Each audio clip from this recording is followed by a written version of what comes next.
U.S. forces invade Guadalcanal August 07th 1942. On this day in 1942, the U.S. 1st Marine Division begins Operation Watchtower, the first U.S. offensive of the war, by landing on Guadalcanal, one of the Solomon Islands. On July 6, 1942, the Japanese landed on Guadalcanal Island and began constructing an airfield there. Operation Watchtower was the code name for the U.S. plan to invade Guadalcanal and the surrounding islands. During the attack, American troops landed on 5 islands within the Solomon chain. Although the invasion came as a complete surprise to the Japanese, bad weather had grounded their scouting aircraft. The landings on Florida, Tulagi, Kavutu, and Tanambugo met much initial opposition from the Japanese defenders, but the Americans who landed on Guadalcanal met little resistance, at least at first. More than 11,000 Marines had landed, and 24 hours had passed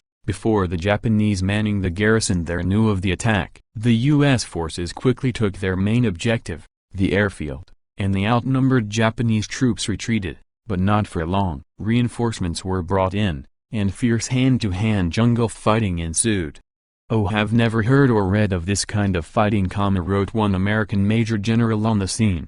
"Oh, these people refused to surrender." The Americans were at a particular disadvantage, being assaulted from both the sea and air, but the U.S. Navy was able to reinforce its troops to a greater extent, and by February 1943, the Japanese had retreated on secret orders of their emperor, so secret, the Americans did not even know it had taken place until they began happening upon abandoned positions, empty boats, and discarded supplies. In total, the Japanese had lost more than 25,000 men, compared with a loss of 1,600 by the Americans. Each side lost 24 warships. The first Medal of Honor given to a Marine was awarded to Sergeant John Basilone for his fighting during Operation Watchtower. According to the recommendation for his medal, he contributed materially to the defeat and virtually the annihilation of a Japanese regiment.